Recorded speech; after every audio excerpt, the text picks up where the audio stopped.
इन्होंने, आज कहीं न कहीं संत का आना हुआ है।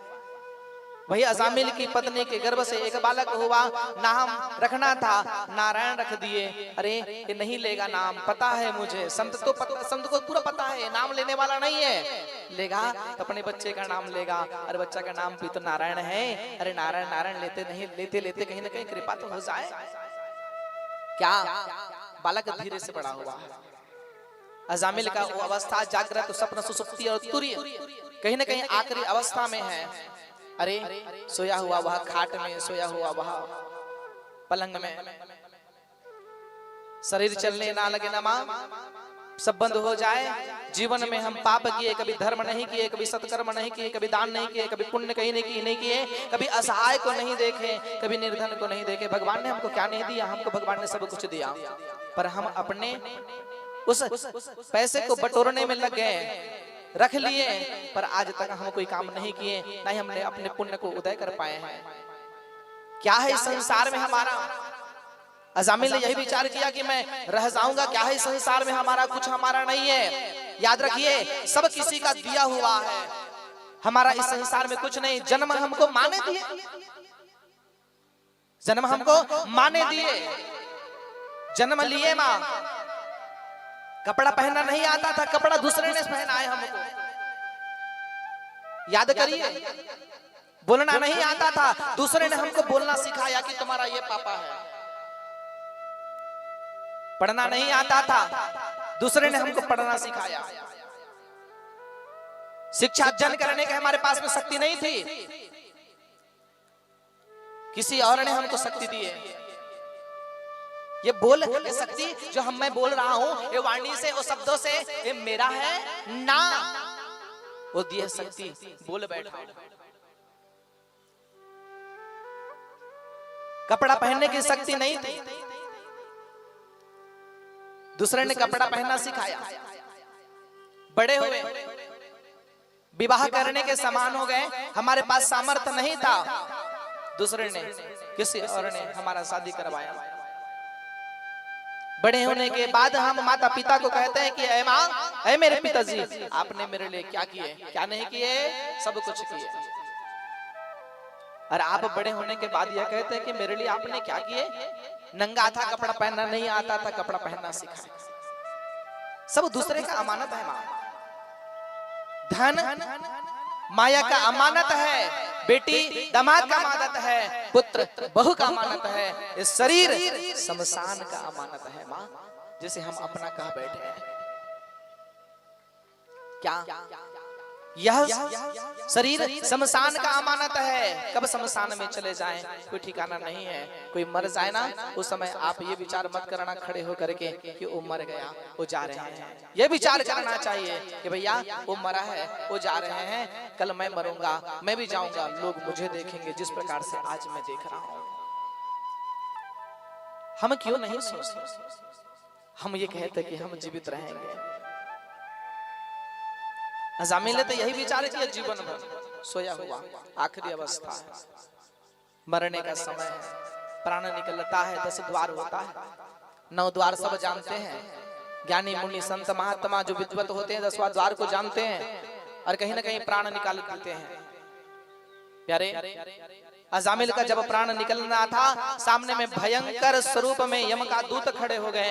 विकराल शरीर है, काला सा दिख रहा, बाल बिखरा हुआ है, तीर सामने लिया है, बड़े बड़े नाखून है। विकराल शरीर को देख करके मलमूत्र कर डाला। जीव भटक जाता है, डर जाता है, बार बार चुभन करने लगता है। अपने पुत्र को चिल्लाने लगा, बेटा नारायण नारायण। बोले हाँ पिताजी। अरे इधर आ, मेरे पैर दर्द कर, दबा दे। आकर के पैर दबा देता हूं। फिर बुलाता बाद में, बोले नारायण मेरा सिर दर्द कर रहा, आ जाइए। बार बार नारायण का नाम लेने लगा। मां अंत अवस्था आया, मृत्यु का समीप आया है। अरे जब प्राण त्यागना था, प्राण छोड़ना था, वह यम का दूत सामने है। प्यारे जब प्राण छोड़ने लगे, ये नारायण कहाँ प्यारे, ये यम के दूत कहाँ, स्वयं नारायण का दूत अजामिल जी महाराज के समीपस्थ पहुंच गए और अजामिल को पकड़ लिए। यम का दूत कहे लगे, महाराज रुको रुको रुको, क्या हो गया? महाराज जी ये जीवन भर पाप करे हुए हैं, जीवन पर्यंत पाप किए हैं, नरक में जाएगा। बोले नहीं, ये भगवान का नाम लिया है, भगवान के धाम जाएंगे। बोले कैसे बोल रहे हो? बोले हाँ हाँ भगवान का नाम लिया है इसलिए भगवान के द्वार में जाएंगे, भगवान के पास जाएंगे, वैकुंठ जाएंगे। दोनों यम के दूत यमराज के पास गए और यमराज से बोले महाराज महाराज आपके दुकान बंद कर दो। क्या दुकान? ये जो आप यमपुरी बनाए हो ना, सबको नरक में ले जा करके आप सबको अटकते पटकते हो, सब बंद कर दो। बोले क्या हुआ? बोले महाराज आजकल तो बेटा के नाम में भी तर जा रहे हैं। क्या बेटा का नाम लिया और वो तर गया?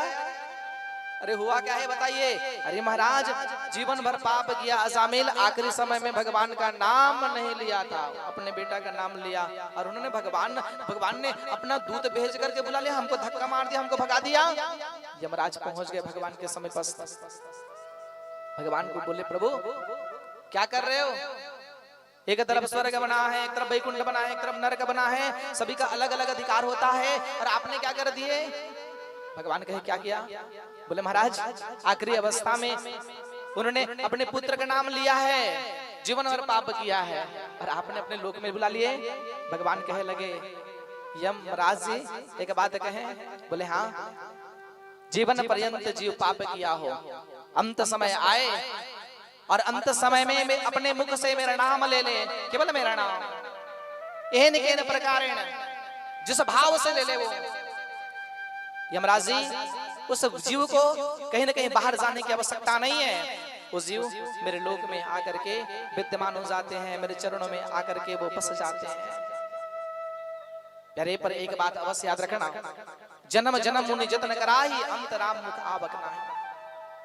क्या अब ये विचार करेंगे कि जीवन भर पाप करते रहेंगे, आखिरी समय भगवान का नाम आएगा?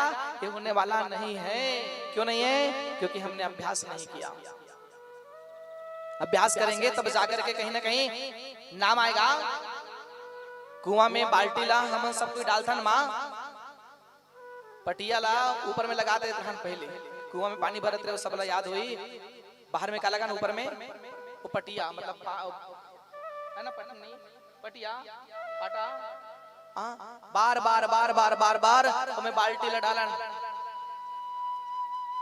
हाँ वही पटिया में चिन्ह पड़ा जाए, चिन्ह काके बोलो, रस्सी के बार बार बार बार बार बार बार बार डालने से रस्सी का चिन्ह पड़ जाता है उस पटिया में। तो क्यों ना प्यारे प्रभु का भजन करते रहेंगे तो अंत समय में हमारा जीवन क्यों ना सुधर जाएगा। इसी प्रकार करते रहेंगे, भजन करते रहेंगे, अंत समय में भगवान का नाम अवश्य आएगा। सूरदास जब मंदिर में गए ना मां दर्शन करने के लिए, सूरदास कौन है? वो सूरदास जिसका आंख नहीं दिखता, बचपन से कहीं न कहीं आंख नहीं देख पा रहा। सूरदास मंदिर में गए भगवान का दर्शन करने के लिए कि भगवान का मैं दर्शन कर लूं। लोग देख करके सूरदास को हंसने लगे, क्या सूरदास पागल है क्या? आंख भी नहीं है, देख भी नहीं सकता, हपटते हुए गिरते हुए यहां तुम पहुंच रहे हो, तुमको शर्म नहीं आता?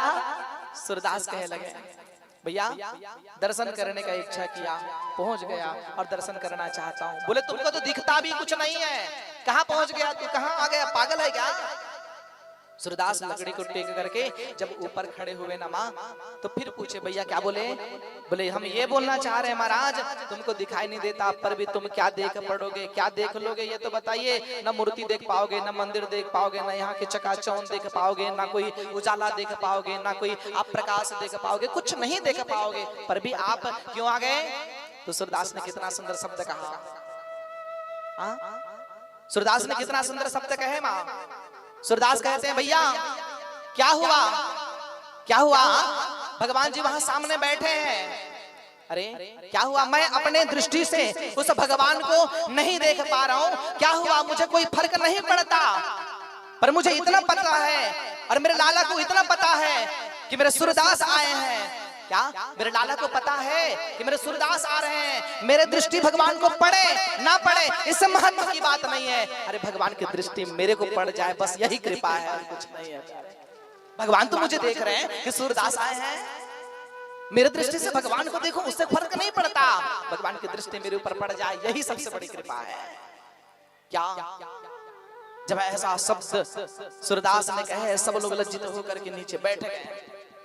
समझ गए कि सूरदास छोटे मोटे ज्ञानी नहीं हैं, अरे सब कुछ जानने वाले हैं। भगवान की दृष्टि हमारे ऊपर पड़ जाए प्यारे, हमारी दृष्टि पड़ने से उसकी आवश्यकता नहीं है।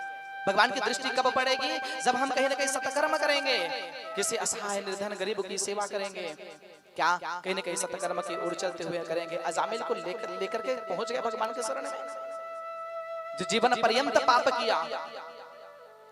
इसलिए तो कहते हैं जब पुत्र का नाम रखना है, अपने परिवार का नाम रखना है माँ, तो एक भगवान से जुड़ा हुआ कुछ नाम रख लीजिए। हो सकता है ये भगवान का नाम नहीं आएगा, अपना बेटा का नाम आएगा, और उसी बेटा का नाम लेकर के हम तर जाएंगे।